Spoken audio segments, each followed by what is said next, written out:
नमस्कार विद्यार्थी मित्रांनो. तर वर्तुळाच्या रचनेवरची आपण पुढची उदाहरणं पाहूया.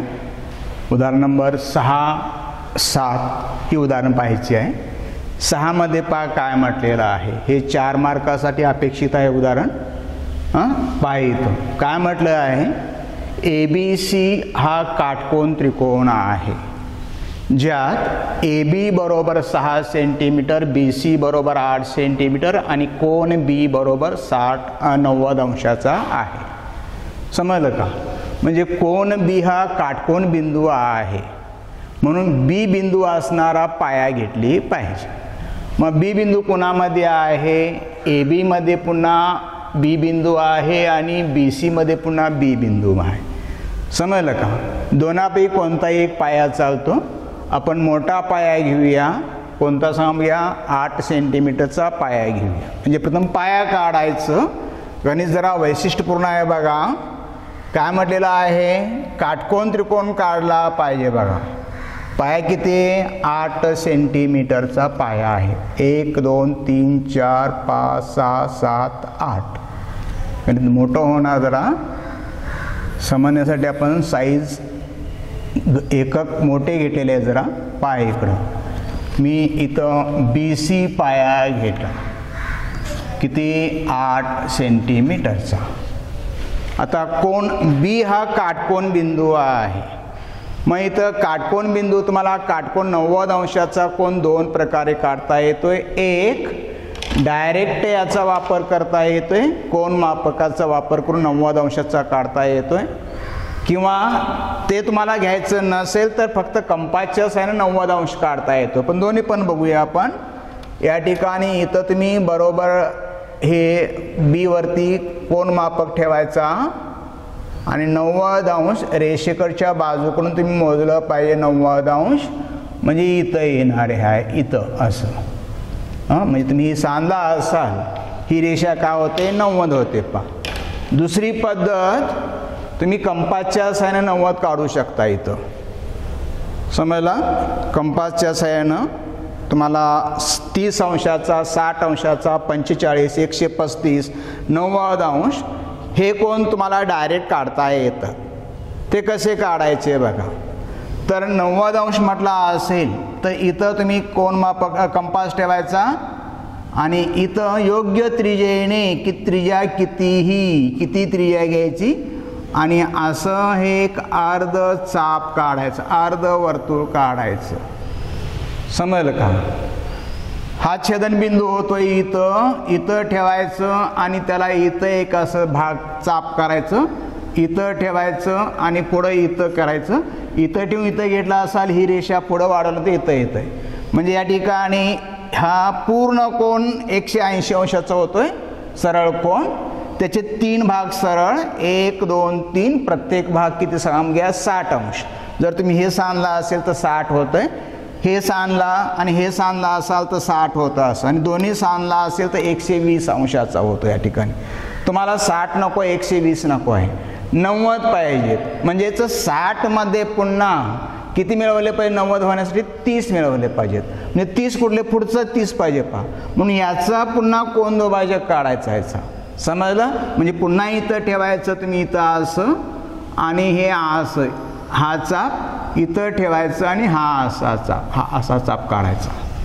समजलं का? इथं ठेवून हा असा एक चाप काढला. इथं ठेवून असा एक चाप काढला असेल तुम्ही इथं असं आणि इथं ठेवून त्या चापाला असा काढला असाल आणि तुम्ही नंतर हे सांधला असाल तर तुम्हाला बरोबर इथं काटकोन मिळतो असं. समजलं? दोन्हीपैकी एक तुम्ही उपयोग करायचा. इथं पेन्सिलच्या साहाय्याने काढला असाल तर बरोबर चाप येतोय. जर चॉकच्या साहाय्याने काढला असाल तर वेगळ्या मापाचं शकतो आपण. म्हणून कोन मापकाचा उपयोग केला आणि बरोबर 90 अंशाचा कोन करणारी ही रेषा काढली. बरोबर 90 अंशाचा कोन करणारी ही रेषा. समजलं? हा काटकोन करणारी ही आपली रेषा आहे. 90 अंशाचा कोन म्हणजे काटकोन. लांबीनं थोडी जास्त काढायचं. हा कोन तुमचा 90 होतो पहा. या रेषेवर तुमचा ए बी अंतर किती 6 सेंटीमीटर, म्हणून पुन्हा हे अंतर घ्यायचं 6 सेंटीमीटर इतकं, बरोबर 1 2 3 4 5 6 हे अंतर घ्यायचं आणि या त्रिज्येनं तुम्ही जर चाप घेतला असाल एवढं अंतर घ्यायचं, बरोबर असं,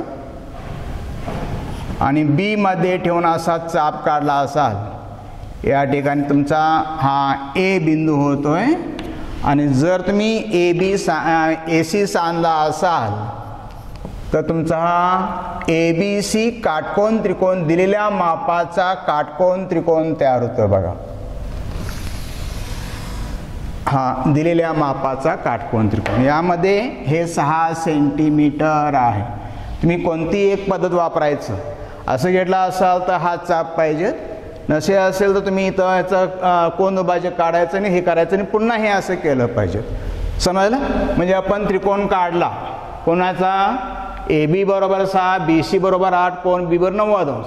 नंतर काय म्हटलं पा, बी बिंदू पासून ए सी वर बी डी लंब काढला पाहिजे, बी बिंदू पासून याच्यावर लंब काढला पाहिजे. आणि इथं मुलं चुकतात पहा, बी बिंदू पासून ए सी वर, म्हणजे ही ए सी रेषा आहे, ए सी रेषेच्या हा बाह्य बिंदू आहे, बाह्य बिंदूतून रेषेवर लंब कसं काढायचं तुम्हाला माहिती पाहिजे. पहा ही रेषा आहे आणि हा बिंदू याच्यावरून याच्यावर लंब काढायचा असेल तर तुम्हाला ही कृती माहिती पाहिजे तर जमतं. म्हणजे याचं योग्य त्रिज्या घ्यायची अशी आणि इथून ह्या रेषेला असेल छेदणारे 2 चाप काढायचे. हा बाह्य बिंदू, ही रेषा बाह्य बिंदूवरून रेषेवर लंब टाकणार, योग्य त्रिज्येनं तुम्ही काय करायचं, छेदणारे चाप काढायचे. हे तुमचे छेदन बिंदू होतात असे.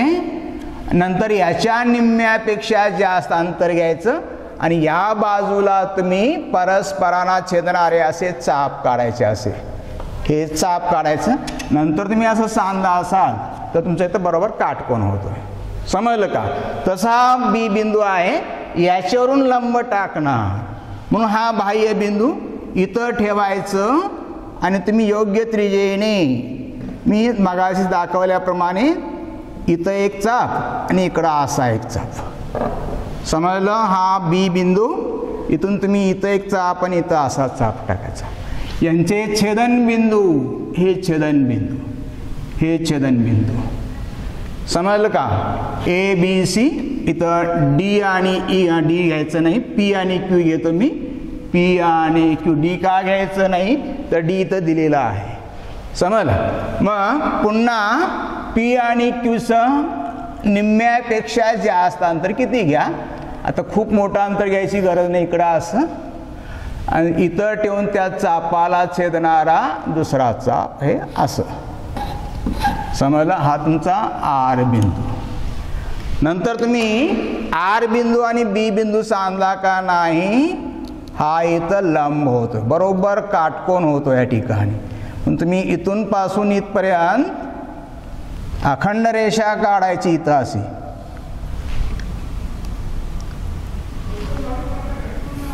ही अखंड रेषा काढायची आणि पुढं तुटक रेषा काढायची अशी. समजलं का? हा तुमचा इथं लंब होतो, इथं काटकोन होतो, इथं असा हा काटकोन होतो. आणि हा तुमचा डी बिंदू, बी डी लंब ए सी. बी डी हा एक लंब आहे. पुढे काय म्हटलं पहा, बी सी आणि डी, हा बी सी आणि डी या बिंदूंना स्पर्श करून जाणार एक वर्तुळ काढलं पाहिजे. म्हणजे तुम्ही असं एक वर्तुळ काढलं पाहिजे की जे वर्तुळ याचेमधून गेलं पाहिजेत, याचेमधून गेलं पाहिजे, याचेमधून गेलं पाहिजे. मग आता कसं करायचं बघा, कोणत्या पद्धतीने करायचं, एकदम सिंपल आहे. हा कोणत्या प्रकारचा काटकोन त्रिकोण आहे बघा, हा कोणत्या प्रकारचा, हा 90 आहे, म्हणजे पुन्हा हा पण 90च झाला, बरोबर आहे.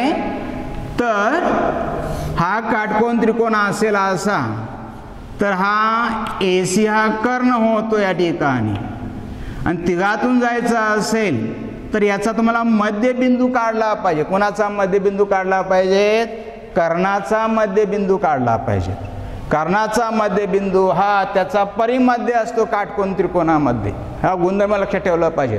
कर्णाचा मध्यबिंदू हा काटकोन त्रिकोणाचा परिमध्य. परिमध्याचा अर्थच काय, ज्या त्रिकोणाच्या तिन्ही शिरोबिंदूतून वर्तुळ जातंय त्या वर्तुळाचा मध्य म्हणजे परिमध्य. तुम्हाला वर्तुळ काढलं पाहिजे आणि वर्तुळाचा मध्यबिंदू निश्चित करायचा असेल, हा काटकोन त्रिकोण असल्या कारणाने काटकोन त्रिकोणाचा हा कर्ण याचा तुम्ही मध्य काढायचा. मग हा मध्य काढायचं म्हणजे पुन्हा याचा लंबदुभाजक तुम्ही काढायचं. कुणाचा लंबदुभाजक, BCचा लंबदुभाजक. बघा B आणि C लंबदुभाजक थोडा अधिक घेतो कारण चाप बाहेर गेली पाहिजे शक्यतो. आकृती मोठी असल्या कारणाने म्हणजे अनेक गुंतागुंतीची आकृती आहे तेव्हा शक्यतो तुमचे चाप जे आहे ते बाहेर गेले पाहिजे. पहा हे पहिला काढला मी आणि हा दुसरा चाप C मध्ये ठेवून त्या चापांना छेदणारे दुसरे चाप. बघा इथं आणि इकडं असं हे चाप काढले, बरोबर आहे. हे दोन्ही तुम्ही सांधायचे, याचा मध्य आणि हा मध्य तुम्ही सांधला पाहिजे. बघा इथं हे सांधलं पाहिजे, इथं असं व्यवस्थित समजावून घ्या. हा तुमचा मध्यबिंदू.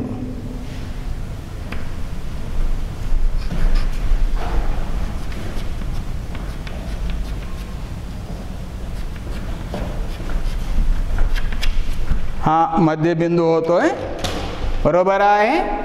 म्हणजे तुम्ही जर हे अंतर घेतला का नाही, इथून पासून हे इतकं अंतर असं आणि पुढं पुन्हा असं अंतर घेतला का नाही, बरोबर याचा मध्यबिंदू होतो. समजलं. म्हणजे हा याचा काय आहे, मिड पॉइंट आहे. हा मी इथं यम मानतो या ठिकाणी यम.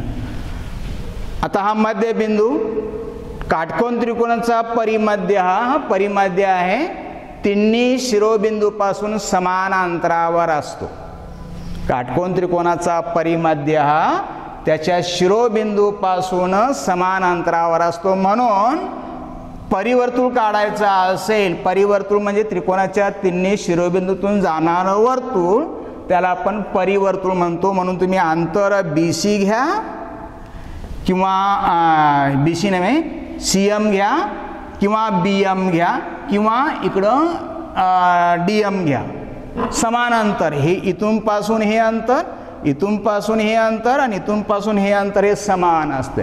मी ती त्रिज्या घेतली आणि यम मध्य कल्पून मी या तिन्ही बिंदूतून जाणारं वर्तुळ काढलं. असं तिन्ही बिंदूतून जाणारं वर्तुळ काढलं. हे तिन्ही बिंदूतून जाणारं वर्तुळ काढलं. बघा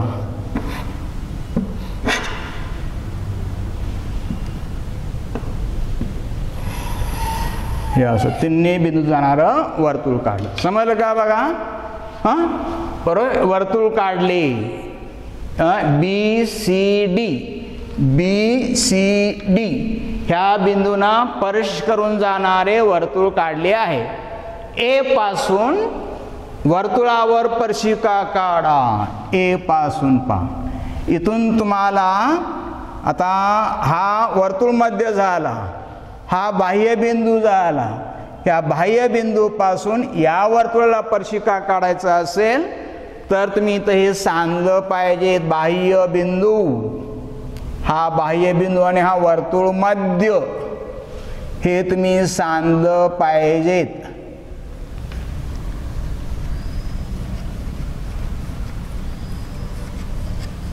हे सांधलं पाहिजे. समजलं. हा याचा वर्तुळ मध्य आहे. हा वर्तुळ मध्य होतोय आणि नंतर हा याचा बाह्य बिंदू होतोय. हा बाह्य बिंदू होतोय. हा बाह्य बिंदू. आणि यापासून वर्तुळ बाह्य बिंदूपासून या वर्तुळाला स्पर्शिका काढायचा असेल, बाह्य बिंदून वर्तुळ मध्य सांधलं पाहिजेत आणि याचा मध्य काढला पाहिजे. कुणाचा मध्य? AM चा मध्य काढला पाहिजे. पहा किती गुंतागुंतीची आहे. AM चा मध्य म्हणजे AM च्या निम्म्यापेक्षा जास्त त्रिज्या घ्या अशी आणि इथं ठेवून तुम्ही इकडे या बाजूला एक चाप काढा असा, या बाजूला असा चाप काढा इकडं ए मध्ये ठेवून इकडे एक चाप काढला,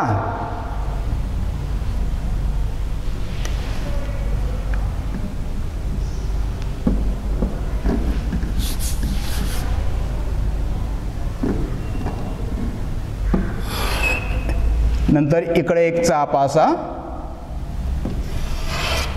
इथं, नंतर बी मध्ये ठेवा, एम मध्ये ठेवायचं, त्या चापाना छेदणारे, या चापाना छेदणारे एम मध्ये ठेवून इथं चाप आणि पुन्हा इकडं चाप असं. समजलं का? हे असा एक्स आणि हा वाय इथं छेदणारा चाप काढला आणि नंतर हे दोन्ही छेदनबिंदू सांधायचे बघा असं. एक्स आणि वाय हे इथं आहे, हे इथं आहे. क्रमवार पाहत चला, बरोबर अगदी करत चला. काय करायचं ते समजतं ताबडतोब. हे तुम्ही सांधला असाल तर या ठिकाणी तुम्हाला हे असं ही रेषा मिळते.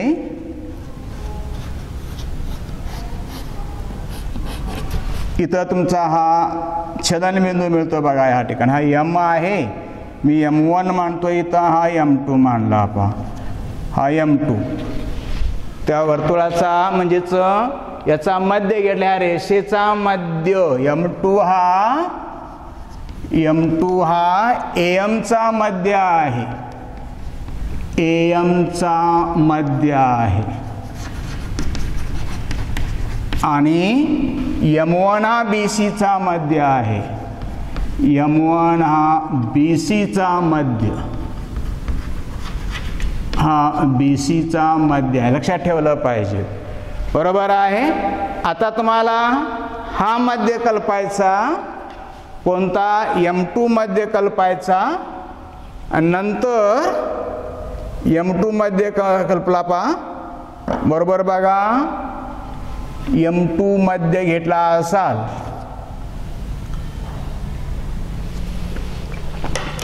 थोडंसं इथं मी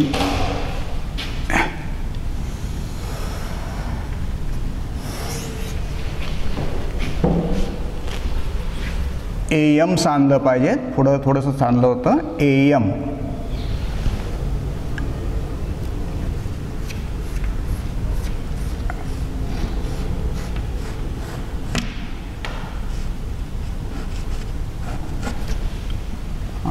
हे M1 बरोबर आहे आणि या ठिकाणी हे तुमचं M2, हे M2.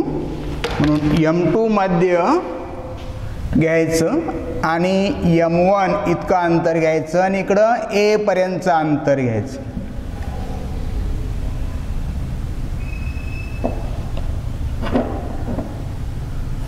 A पर्यंतचं आणि इकडं काय संख्या M1 पर्यंतचं अंतर घ्यायचं असं. आणि तुम्ही या त्रिज्येनं असं हे वर्तुळ काढायचं बघा.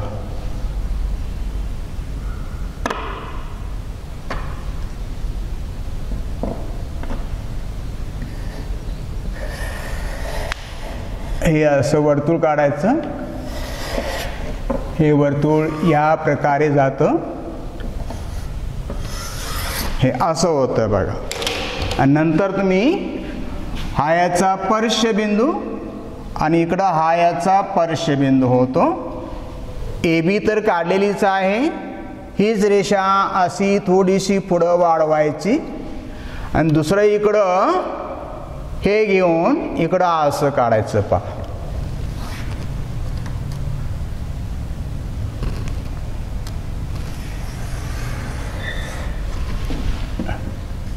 ह्या तुमच्या स्पर्शिका कुणापासून? A पासूनच्या स्पर्शिका कोणत्या समजा AB होते आणि या साईडला D घेतले तर E बिंदू घेऊया. AB बरोबर AE होते पहा. AB बरोबर E. अशी आकृती आहे पहा. फक्त तुम्ही आकृती पाहिला असाल, कशामधून काय केलं काही समजत नाही. मात्र जे दिलं आहे ते व्यवस्थित तुम्ही काढत गेला असाल तर काही कठीण नाही. काय केलं, प्रथम आपण इथपर्यंत हे गणित केलं, म्हणजे काटकोन त्रिकोण काढला, ए बी सी हा काटकोन त्रिकोण काढला, पहिली पायरी तुमची. दुसरी पायरी कोणती, बी बिंदूपासून ए सीवर बी डी लंब काढला, ही दुसरी पायरी. बी बिंदूपासून ए सीवर हा बी डी लंब काढला, हा बी डी लंब काढला, समजलं.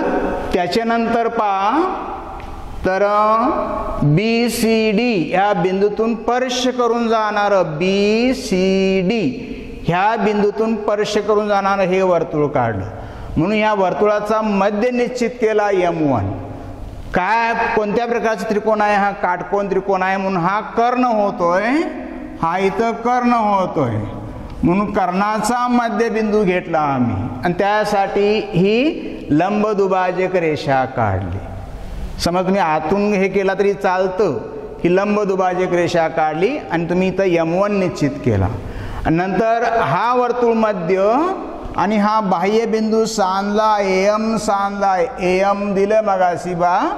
AM ही काय आहे, या ठिकाणी हा बाह्य बिंदू आणि हा वर्तुळ मध्य ही सांधणारी रेषा काढली आणि नंतर या रेषेचा M2 मध्ये काढला. हे रेषा दुभागून M2 मध्ये निश्चित केला आणि हा बिंदू मध्य कल्पून हे वर्तुळ काढलं. M2 मध्ये असणारं वर्तुळ हे M1 मध्ये असणारं वर्तुळ. या वर्तुळाला या बिंदूतून स्पर्शिका काढण्यासाठी हा मध्ये घेतला आणि नंतर हे वर्तुळ या वर्तुळाला ह्या दोन बिंदूमध्ये स्पर्श करतं. ए बी हीच रेषा त्याची स्पर्शिका आहे, कारण काटकोन त्रिकोण आहे इथं. दुसरी या ठिकाणी छेदनबिंदू काय, ए सांधला असेल तर ए बिंदूपासूनच्या ए बी आणि ए काय होतात, स्पर्शिका होतात. असं हे तुमचं 6 नंबरचं उदाहरण करा. तुम्ही पुन्हा पुन्हा प्रयत्न करा आणि ते करत चला या ठिकाणी. त्यानंतर 7 नंबरचं उदाहरण काय बघा. इथं काय म्हटलेलं आहे, 7 नंबरचं उदाहरण काय दिलं आहे, बांगडीच्या साह्यानं कंकण बांगडी जे वर्तुळाकार असते ते साह्याने एक वर्तुळ काढा. वर्तुळाबाहेरील एक बिंदू घ्या, त्या बिंदूपासून त्या वर्तुळाला स्पर्शिका काढा. त्रिज्या दिली नाही, काही दिली नाही. पहा, त्रिज्या नसताना वर्तुळ काढलं पाहिजे. कसं, बांगडीच्या साह्यानं. मग आपण एक कल्पना करूया, आपल्याकडे बांगडी नाही आहे पण तुम्ही घरी हे प्रयत्न करू शकता. बांगडी घ्यायचं, बांगडीच्या आतून बाजून एक पेन्सिल घ्यायचं आणि फिरवायचं किंवा बाहेरील बाजून तुम्ही फिरवायचं. पहा, समजलं. फिरवल्यानंतर तुम्हाला अशा प्रकारे एक वर्तुळ मिळतं. बांगडीच्या साह्यानं एक तुम्ही वर्तुळ काढता. असं ह्या आकारची तुमची बांगडी आहे आणि त्या बांगडीच्या साह्यानं तुम्ही हे वर्तुळ काढलेला आहात. आता मी हे वर्तुळ मध्ये घेतलं, परंतु जेव्हा बांगडी घेता का नाही, ही अशी बांगडी ठेवलेली असते आणि तुम्ही असं पेन्सिल फिरवला असता, पहा शीस फिरवला असता, तुम्हाला असं वर्तुळ मिळतंय. आता या वर्तुळाला बाहेरच्या बिंदूतून, बाहेर तुम्ही कुठेही बिंदू घ्यायचं आणि त्या बिंदूतून स्पर्शिका काढली पाहिजेत. समजलं. मग वर्तुळ मध्ये असल्याशिवाय तुम्हाला स्पर्शिका काढता येत नाही. करेक्ट. वर्तुळ तर तुम्हाला दिलेलं आहे, हे वर्तुळ मध्ये न देता त्रिज्या व्यास काही न देता वर्तुळ दिलेलं आहे, कारण बांगडी दिलेला आहे. बांगडीनं तुम्ही वर्तुळ काढलेला आहात. मग आता वर्तुळ दिला असेल तर वर्तुळ मध्य निश्चित कसं करायचं बघा. सिंपल आहे. तुम्ही कोणत्याही 2 जीवा घ्यायच्या. मी इथं एक जीवा घेतो, पहा अशी इकडं, आणि दुसरी इथं अशी एक जीवा घेतो. 2 जीवा न मोजता घ्यायच्या. समजलं. एक जीवा मी कोणती घेतली, ही ए बी. कमीत कमी 2 जीवा घ्यायच्या, कोणत्याही मापाच्या. एकाच मापाच्या घेतला तरी चालतील. मी ही एक जीवा घेतली, एक, आणि दुसरी जीवा ही घेतली. पहा, मी कोणत्याही मापाची घ्यायच्या, ह्या 2 जीवा घेतल्या. ही दुसरी जीवा घेतली, ही दुसरी जीवा, त्याला नाव देतो ही ए बी पहिली जीवा आहे आणि सी डी दुसरी जीवा आहे. 2 जीवा घ्यायच्या. तुम्हाला वर्तुळ मध्य कसा निश्चित करायला असं म्हटलं असेल तर त्या वर्तुळाच्या कमीत कमी कोणत्याही 2 जीवा घ्यायच्या.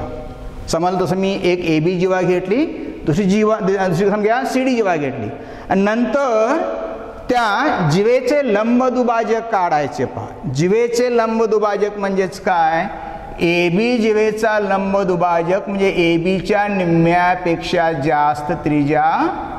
इथं मी हे असं घेतलं किंवा थोडं जास्त घेऊया आपण, इकडं असं घेतलं आणि इकडं हे एक चाप मारला, B मध्ये ठेवून त्या चापांना छेदणारे हे चाप काढले.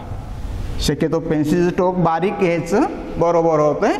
आणि नंतर तुम्ही हे सांधायचं, हे असं तुटकतेने सांधा किंवा अखंडतेने सांधा, कसंही चालेल. इथं असं हे सांधायचं. तुम्ही सांधा असाल ही काटकोन करणारी तर बरोबर लंब रेषा मिळते. ही एक जीवा काढली. त्याच पद्धतीने याचा लंबदुभाजक काढायचा म्हणजे पुन्हा इकडं असं, इकडं एक चाप, पुन्हा इकडं असं, इकडं पुन्हा D मध्ये ठेवायचं, चापांना छेदणारे हे दुसरे चाप काढायचे असे, हे दुसरे चाप, समजलं. आणि पुन्हा हे सांधायचे. पहा हे सांधायचे. सांधल्यानंतर या ठिकाणी तुम्ही ॲक्युरेट बरोबर घेतला तरच बरोबर येतं, नाही तर थोडंसं कमी जास्त होऊ शकतं. इकडं असं पुन्हा इथं आपण लंबरेषा घेतली. इथं असं हे दोन्ही लंबदुभाजक, काही वेळा तुम्ही चाप जर कमी घेतला असाल, इकडे लहान लहान चाप घेतला असाल असे, तर ते छेदेपर्यंत वाढवायचं. छेदेपर्यंत हा तुमचा वर्तुळ मध्य होतोय. समजलं, हा वर्तुळ मध्य. समजलं, ज्याचे लंबदुभाजक छेदनबिंदूला काय म्हणतात, वर्तुळाचा वर्तुळ मध्य असे म्हणतात. समजलं का. पहा वाटल्यास इथं ठेवून तुम्ही जर हे असं घेतला असाल तर तुमचं हे वर्तुळ होतं. बघा समजलं का, हे तुमचं असं वर्तुळ होतंय. पहिला इथं असं मी तुम्हाला वर्तुळ मध्य मिळाला. आता बाह्य बिंदू तुम्ही घेतलेला आहात. ह्या P या बाह्य बिंदूपासून, P या बाह्य बिंदूपासून स्पर्शिका काढायचा असेल, हा बाह्य बिंदू आहे, हा बाह्य बिंदू. समजलं, ही बांगडी तुमची, ही बांगडीने काढलेले हे वर्तुळ, काढलेले वर्तुळ. ह्या दोन्ही ज्या आहेत AB आणि CD, ज्याचे लंबदुभाजक म्हणजे हा वर्तुळ मध्य आपण निश्चित केला. आता वर्तुळ मध्य आणि बाह्य बिंदू सांधणारी रेषा काढायची. ही सांधणारी रेषा काढायची. हे तुम्ही सांधा असाल, वर्तुळ मध्य आणि बाह्य बिंदू सांधणारी रेषा होते.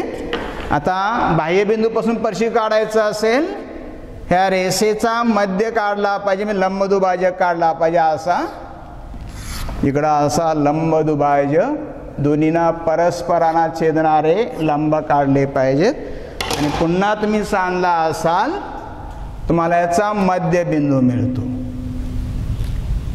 समजलं, न मोजता काढलेला आहे हा तुमचा मध्यबिंदू. बरोबर आहे. आता इथं ठेवून हा तुमचा मिड पॉइंट झालेला आहे, हा M मिड पॉइंट. हा मिड पॉइंट आणि बाह्य बिंदू किंवा मिड पॉइंट आणखी वर्तुळ मध्ये घेतला असाल तर तुम्हाला बरोबर या ठिकाणी हे असं वर्तुळ मध्ये आहे मिळतं. या ठिकाणी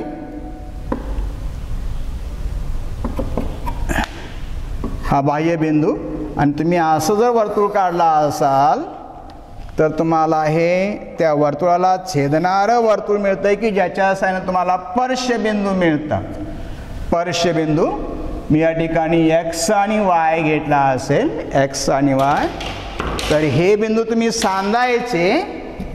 PX आणि PY सांधायचं, तुम्हाला ही स्पर्शिका मिळते इकडं. आणि P आणि Y सांधायचं, तुम्हाला PY स्पर्शिका मिळते. अशा प्रकारे ह्या दोन स्पर्शिका. समजलं. तर असं हे तुमचं किती आहे, 7 नंबरचं उदाहरण आहे. तर याच्यातील एक मधील उदाहरण शिल्लक होतं बघा 4 नंबरचं. हे एकदम सिंपल घेतलेलं आहे. 5 सेंटीमीटर त्रिज्या असलेल्या एका वर्तुळावर 2 स्पर्शिका काढा ज्या परस्परांना 60 अंशाचा कोन करतील. सिंपल आहे. मी फक्त स्पष्टीकरण करतो काय करायचं बघा. तुम्ही स्वतः घरी केलं पाहिजे. तुम्ही प्रथम दिलेलं वर्तुळ काढणार. किती मापाचं न मोजता घेतो मी 5 सेंटीमीटर त्रिज्येचं वर्तुळ काढणार. बरोबर आहे. हे 5 सेंटीमीटर त्रिज्येचं वर्तुळ काढणार तुम्ही. इथं ओ मध्य वर्तुळ आर बरोबर 5 सेंटीमीटर. आता याला 2 स्पर्शिका काढल्या पाहिजेत. स्पर्शिकेची लांबी नाही, स्पर्शिके वर्तुळामध्येपासून अंतर नाही, त्रिज्या फक्त दिलेला आहे. स्पर्शिकेतील कोन दिलेला आहे. स्पर्शिकेतील कोन दिला असेल तर तुम्ही हे गणित केलं पाहिजे. त्रिज्येतील कोन, त्रिज्येतील कोन बरोबर 180 अंश वजा स्पर्शिकेतील कोन. लिहून दिले बघा मी तुम्हाला. हे स्पर्शिकेतील कोन हे यायचं म्हणजे 180 अंश वजा 60 बरोबर 120 अंश. समजलं. 60 अंशाचा स्पर्शिकेतील कोन आहे. म्हणून तुम्ही काय केलं पाहिजे, एक त्रिज्या घ्यायची कोणती न मोजता, कुठंही अशी त्रिज्या घ्यायची ओ ए, आणि या त्रिज्येला आता मोजून तुम्ही कोन घ्यायचा 120 अंशात. चुकून देखील 60 अंशाचा कोन घ्यायचा नाही. स्पर्शिकेतील कोन दिला असेल तर त्रिज्येतील कोन लागतो 120 0 पासून. वरून बघितला असेल तर इथं 120 दिसतंय, मग तुम्ही नक्की गणित चुकता. 120 0 पासून 90 10 110 120 90 100 नंतर 120. तुम्ही अशी दुसरी त्रिज्या काढायची. अशी हा कोन किती अंशाचा असणार, 120 अंशाचा. हा कोन लिहायचा तुम्ही इथं 120 अंश. हा तुमचा बी बिंदू. बरोबर आहे. आणि नंतर तुम्ही ह्या कंपासच्या साहाय्याने दाखवलं बघा मागच्या वेळेला, परिघावरील बिंदू, परिघावरील बिंदू. मग इथून स्पर्शिका काढायचा असेल योग्य त्रिज्येनं तुम्ही असं अर्धचाप काढायचे. इथं असं हा अर्धचाप असा छेदनबिंदू इथं सुरुवात करायचं हे असं, पुन्हा इथं करायचं हे असं, आणि पुन्हा हे इथं एकमेकाला छेदणारे हे असे चाप. एका बाजूला दुसऱ्या बाजूला पुन्हा त्याच प्रकारे त्रिज्या 30 ठेवलं तरी चालतं. हे असं हा तुमचा छेदनबिंदू, इथं असं हे छेदनबिंदू, पुन्हा इथं असं, इथं ठेवून पुन्हा परस्परांना छेदणारे चाप काढायचे. असे हे परस्परांना छेदणारे चाप. समजलं का. आणि त्याच्यानंतर हा बिंदू आणि हा स्पर्शबिंदू, हे छेदनबिंदू आणि हे तुम्ही सांधायचं असं पाठीमागं असं वाढवायचं. पुन्हा इथं हा बिंदू आणि ए बिंदू सांधायचं, आणि त्या रेषेला छेदेपर्यंत तुम्ही पुन्हा ही अशी रेषा काढायची. पुन्हा ही अशी तुम्ही रेषा काढली पाहिजेत आणि छेदेपर्यंत काढायचं. समजा हा तुम्ही टी घेतला असेल, इथं तुमचा हा कोन जो आहे तो कोन तुम्हाला बरोबर 60 अंशाचा मिळतो.